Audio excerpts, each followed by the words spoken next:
Ayan, tingnan nyo ang nangyari. Bakit ito na lang yung tira?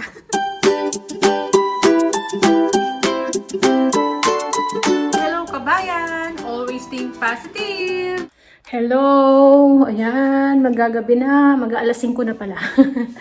Busy-busy tayo dito sa kusina. Naghiwa-hiwa ako ng mga karne. So, na-fridge ko na yung iba na ano, yung sa pork.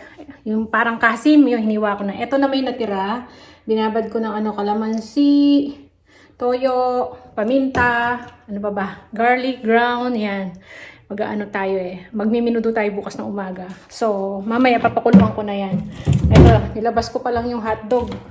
Frozen siya. So, ngayon nalulutuin pala natin, tawag dito, pansit, stir fry, vermicelli. Vermicelli, stir fry, tama ba? Stir fry, vermicelli. Basta, kahit balibaligtad dyan. Yung pa rin, mag-stir fry tayo ng vermicelli. Tapos, ang ilalagay ko sangkap, ito pala yung vermicelli natin. 6 pieces ata itong nilagay ko ito. Ayan. Lagyan na natin ng tubig na mainit. Ayan. Wala akong bowl na glass Meron doon mababaw naman. So, dito na lang. Babad lang natin yan, to 5 to 10 minutes. Madali lang kasi lulutuin din naman natin siya. Para medyo na siya, lumambot. Yan. So, 6 pieces na yan, yung ganyan. So, tapos ito, bawang sibuyas natin. Ito yung gulay lang natin, yung carrots, tsaka yung ating, ano tawag ito? Chinese cabbage ulit. Mga libre lagi yan. Tapos ito lang sasahog ko, yung chicken. Ayan, kumuha lang ako ng konti. Tapos yun, ito na, mag-start na tayo dito, magluto na tayo. At lagyan rin na pala natin ng itlog mamaya. So, yan. Start na tayo magluto. Ayan, painitin lang natin yung ating kawali bago tayo magluto. Siya nga pala, na tayo dito. Ginamit ko na muna yung coaster natin. Yan, pag nagko-copy.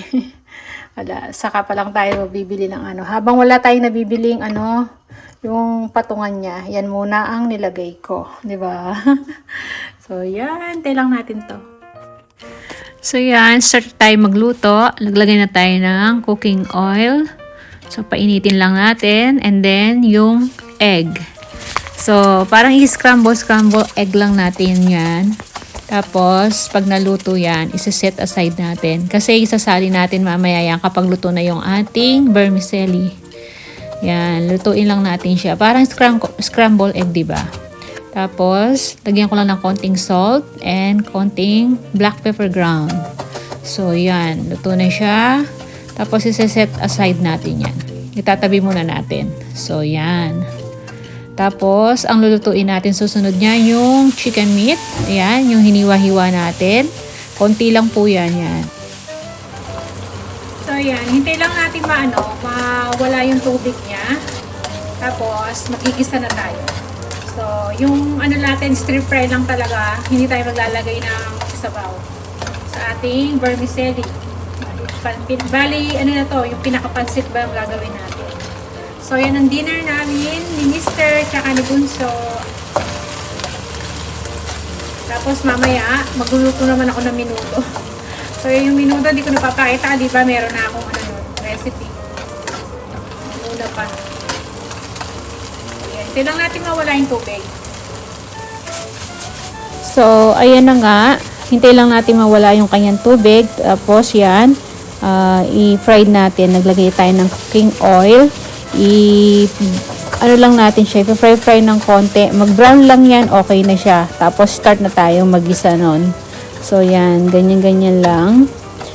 Madali naman malutuin yung ating chicken Tapos, ayan. Naglagay na tayo ng onion. And then, susunod yung ating garlic niyan. Siyempre. So, yan. Bali, dyan natin lahat igigisa niyan. So, yan na yung ating garlic. So, tapos, igigisa-gisa lang natin. Kasama na yung ating chicken meat dyan. So, yung chicken talaga madaling maluto Kaya, hindi na kailangang pakuluan pa yan. So, yan. Nag-brown-brown na yung ating chicken, diba? Tapos, after nya, maglalagay tayo ng mga pampalasa. So, yung oyster sauce. Tapos, yung sweet soy sauce. Optional lang po yan kahit di kayo maglagay. Kaya lang ako naglagay konti lang. Tsaka yung soy sauce. Light soy sauce yung gamit ko. Wala pa rin tayong dark soy sauce. O, hindi pa ako nakakabili. So, yan lang. Yan lang yung sangkap. Tapos, yung carrots natin, ano na natin, lagay na natin. Ayan. Tapos, mayroon na naman tayong black pepper ground, tsaka yung garlic powder na mga favorite kong sangkap na nilalagay. At least, hindi naman sila maaalat. Ano naman, pampalasa lang talaga. Kaya, gustong-gusto ko naglalagay nun. Kaya, hanggat hindi ko nalalasahan siya, dagdag ako ng dagdag. Yan.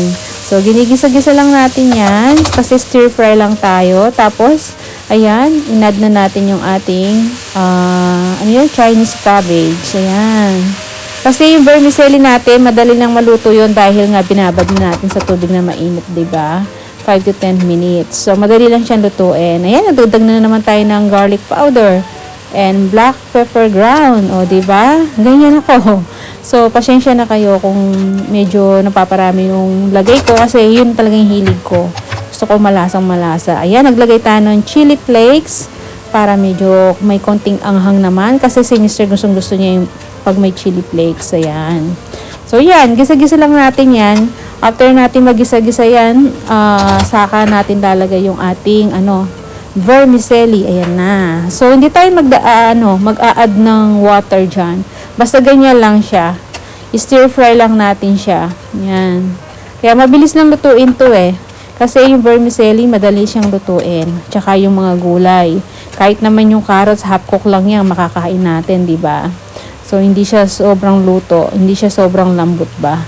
So, ayan. Halo-halo lang tayo dyan. And then, maya-maya yan, titikman ko pa yan kasi kung balanse na yung kung okay na yung mga pampalasang nilagay natin. So, yan. Haluin lang natin para yung sangkap ma-absorb nung ating vermicelli.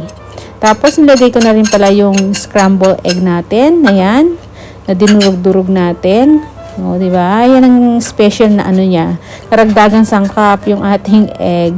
So, yan. Halu-haluin lang din natin. And then, titikman ko kung okay na ang lasa. Para sa akin, medyo matabang pa. Nilagyan ko ng fish sauce, yung patis. So, yan. Kaya kayo na lang ang Tapos, meron na namang diba? Black pepper ground, tsaka yung garlic powder. O, diba? Sabi ko nga sa inyo, magdadagdag talaga ako dyan. So, kayo na lang talagang bahala sa mga sangkap ayon sa panlasa po ninyo. So, yun. Yan ang mga gusto kong nilalagay. So, tinitikman-tikman naman natin kung okay na. So, yan, di ba? Okay na yan, luto na yan. So, titikman ko siya kung okay na. At yun nga, pasok na sa aking panlasa. So, yan, tapos na siya. So, yan na, okay na. Luto na yung ating stir fry, vermicelli. Yan, yung sangkap, kayo na magtansya. Tikman-tikman nyo na lang yung niluluto nyo. So, okay na yung mga nilagay ko.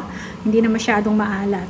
So, yan. Hindi tayo naglagay ng chicken cube kasi nga marami na tayo nilagay na pampalasa. So, yan. Yan ang dinner namin. Ayan na. So, yan. Merienda dinner na to. Ayan na yung pagkain natin. Ayan kay Mr. Ayan, ininit namin tinapay na binili namin. Yan. Masabi ko mamaya na namin buksan yung May dumating nga palang si Mr. Yung ating package yan. Yung barley namin, naubusan na kami ng barley. Yan, dumating na rin. At least, mo-order na lang kami kasi dito sa Australia din. Sa Victoria yan, no pa? Yan, kain na tayo. So, yan. O, diba? At least nakapagluto tayo. Mamaya yung lutuin ko pa yung yung minudo. Pakukuluan ko muna, tapos bukas ko siya igigisa. Yan, para mabilis na lang. Maghiwa pa ako ng patatas, carrots, tsaka yung hotdog. So, yan. Yan lang muna yung vlog natin. Yan. Maraming salamat. Kita-kita na lang tayo sa mga susunod na video. See ya! Ayan, tingnan nyo ang nangyari. Bakit ito na lang yung tira? Isang tao na lang kakain. Naubos namin. Ayan, konti na lang.